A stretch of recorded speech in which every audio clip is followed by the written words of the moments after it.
ஏப்பா கேம்ஸு என்ன சொல்லுவாங்க அந்த சேல்ஸ் கணக்கு ரிப்போர்ட்லாம் வச்சிருக்கியா?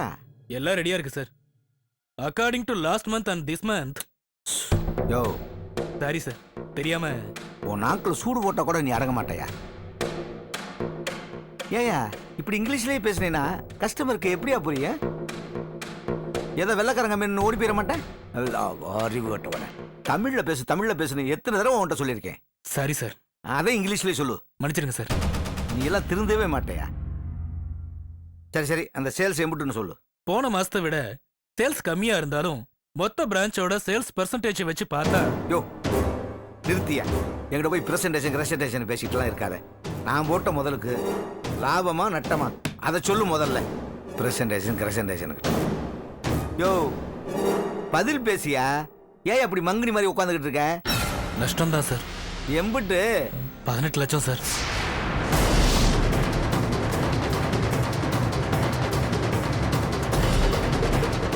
ஏயா நான் ஸ்கூலு ஃபைனான்ஸ் கம்பெனி கல்யாண மண்டபம்னு கட்டி வச்சு சம்பாரிச்ச காசை மழையா குமிச்சு கொண்டாந்து தருவேன். நீங்கள் அதெல்லாம் நட்டமாக்கி என்னை நடுத்தரவில் கொண்டாந்து நிப்பாட்டலாம்னு பார்க்குறீங்களோ? யோ அவன் அந்த காட்டிலேருந்து கொண்டு வந்து இந்த காட்டிலேருந்து கொண்டு வந்தேன்னு எருமை மட்டும் மூத்தரத்தை வச்சு கோடி கோடியாக சம்பாரிச்சுக்கிட்டு இருக்கேன். ஆனால் உங்களுக்கு ஏசி ரூமில் உட்காந்துக்கிட்டு டிவி பிரித்து வைக்கிறதுக்கு அவ்வளோ வலிக்குது. கஸ்டமர் இல்லாத நேரத்தில் கடையில் ஏசி ஓடிச்சு, அம்புட்டு பேரையும் தொலைச்சு. யோ சேல்ஸ்மேன்னா எப்படி இருக்கணும் தெரியுமா? கழுத்துல டையும் வாயில பொய் இருக்கணும். எங்க கடை பிரிட்ஜை திறந்து வச்சா ஏசியா பயன்படுத்திக்கலாம்னு பொய்ய அள்ளி விடணும்யா. அவன் தான் சேல்ஸ்மேன். அதை விட்டு எல்லாரும் கொண்டு வந்து எங்க நட்ட கணக்கை காட்டிக்கிட்டு இருக்காங்க. நட்ட கணக்கு. யோ அந்த லட்சுமி எனக்கு சேல்ஸ் கணக்கை கேட்டிருந்தேனே, அந்த ராஜகோபால் கொடுத்தானா? கொடுத்துட்டாரு சார். எவ்வளோ? அவங்க சேல்ஸ் 5% ஏறி இருக்கு சார். எப்படி அவங்களுக்கு மட்டும் எப்படியா மாசம் ஏறிக்கிட்டே இருக்கு? ஏயா நீங்க சொன்னீங்கன்னு தானேயா தங்க காசு வெளிநாட்டு கூட்டி போயிட்டு வர்றது பரிசு பொருள்கள்லாம் அறிவிச்சு? ஆமா அறிவிச்சிங்க சரி. ஆனா நியாயமா கொடுத்தீங்களா? இல்லையே. சினிமா நடிகை கூட்டி வந்து நம்ம கடை இது நம்ம கடைன்னு சொல்லி விளம்பரம் எல்லாம் போட்டோம்ல, அப்புறம் ஏன் நமக்கு சேல்ஸ் கூடல? கவர்ச்சி நடிகையை வச்சு அரைகுறை விளம்பரம் போட்டேன்னா எவன் வருவான் கடைக்கு? பேசியா, வாய் திறந்து பேசு. சார் இந்த 500 ரூபா 1000 ரூபாலாம். யோ நிறுத்தியா, எனக்கு தெரியும் 500 ரூபாவா 1000 ரூபாங்கிறதெல்லாம் நம்ம கம்பெனிக்கு மட்டும் இல்லையா, அந்த லட்சுமி அண்ட் கோவுக்கும் தான். அவங்க மட்டும் எப்படி மாசம் லாப கணக்கு கூட்டி காட்டிக்கிட்டு இருக்காங்க? இந்த பாருங்கய்யா, எல்லாருக்கும் ஒன்று சொல்லி நல்லா கேட்டுக்கங்க. இது வரைக்கும் நான் ஆரம்பிச்ச தொழில தோத்ததே கிடையாது. அதுலயும் அந்த லட்சுமி அன்கோ ராமநாதனுக்கு எனக்கும் பல வருஷத்து பகை.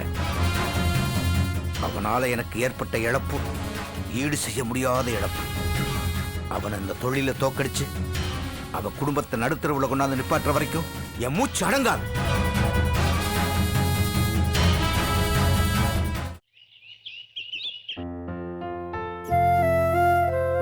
சரியான சாப்பாடு கொண்டு வாங்க.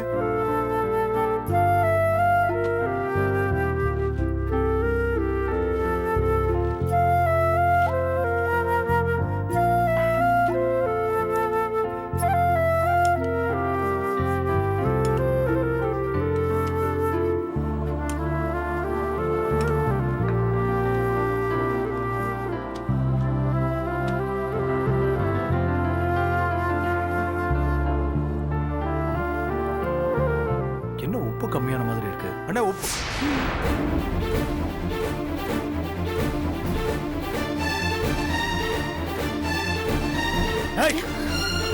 கண்ணு முன்னாடி வந்து நிக்காதன்னு சொன்னேன்லடி, மறுபடியும் எதுக்கு எதிர்க்கு வந்து நிக்கிற நீ? இல்லங்க,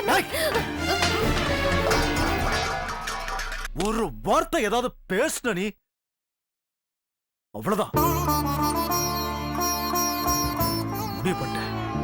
முடிவு பண்ணிட்டேன்.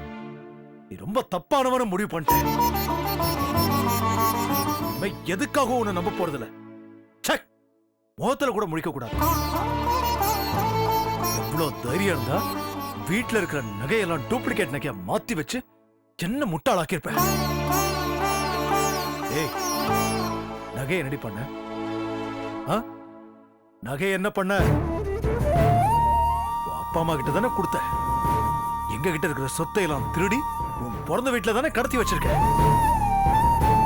பெத்த பொண்ணுகிட்டயே இப்படி திருட்டுத்தனமா வாங்கி தின்னுட்டு இருக்காங்களே. ச்சை, அவங்களுக்கெல்லாம் சூடு சொரணையே கிடையாது. என்ன ஜென்மண்டா இதெல்லாம்? ஒரு வேலைக்காரி மாதிரி இந்த வீட்டுல ஒரு ஓரமா இருந்துக்கும். அதை விட்டுட்டு என் பொண்டாட்டியா இருக்கணும், என்கிட்ட வந்து பேசணும்னு என் கண்ணு முன்னாடி வந்து நின்ன, அவ்வளவுதான். தொலைச்சிருவேன், தொலைச்சு. என்னானாலும் சரி, உன்னை இந்த ஜென்மத்துல நான் ஏத்துக்க மாட்டேன். கண்ணு முன்னாடி நிக்காத, போடி உள்ள. போன் சொல்றல அண்ணா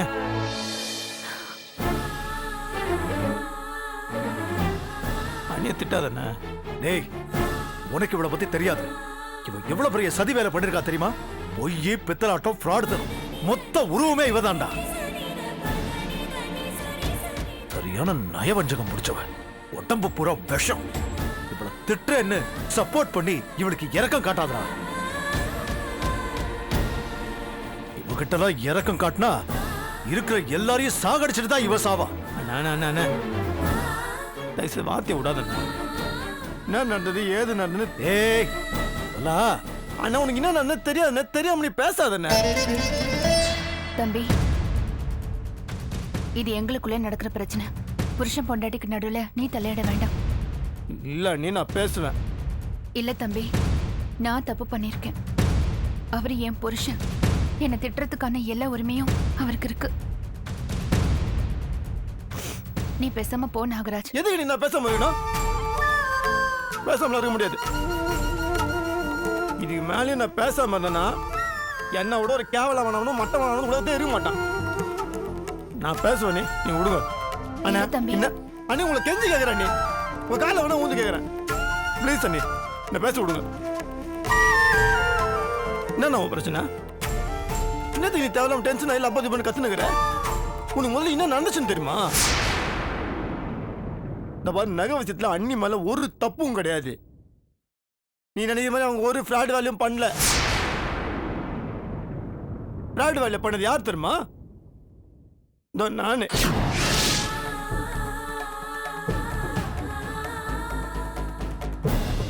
என்னடா சொல்ற? ஆமா, போன வாரம் ஒன்னாண்ட வந்து எனக்கு பணம் வேணும், ஒரு 3 லட்ச ரூபா கொடு, அப்பாண்ட சொல்லாதுன்னு சொன்னேன். ஒரு இதா? ஆமா, அர்ஜென்ட்டா பணம் வேணும்னு கேட்டேன். ஆனா ஆபீஸ் எக்ஸ்பென்சஸ்க்கே பணம் இல்ல, ரொம்ப டைட்டான சிச்சுவேஷன்ல இருக்கேன், என்னால முடியாதுன்னு சொன்னேன். சொன்னல. அதுக்கு என்னடா இப்போ? நீ எனக்கு ஹெல்ப் பண்ணல. எனக்கு யார் திரும்ப ஹெல்ப் பண்ணுது? அண்ணி.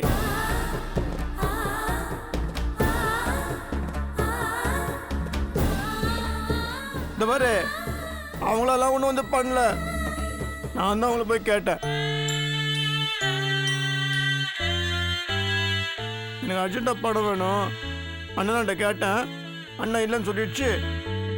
நீங்களாவது என்ன கொடுங்க நீன்னு சொன்னேன். அது பாவம் அண்ணி, என்ன நாகராஜ் திடீர்னு இவ்வளோ பணம் கேட்குறியா, அதுக்கு நான் எங்கே போகுதுன்னு சொன்னாங்க.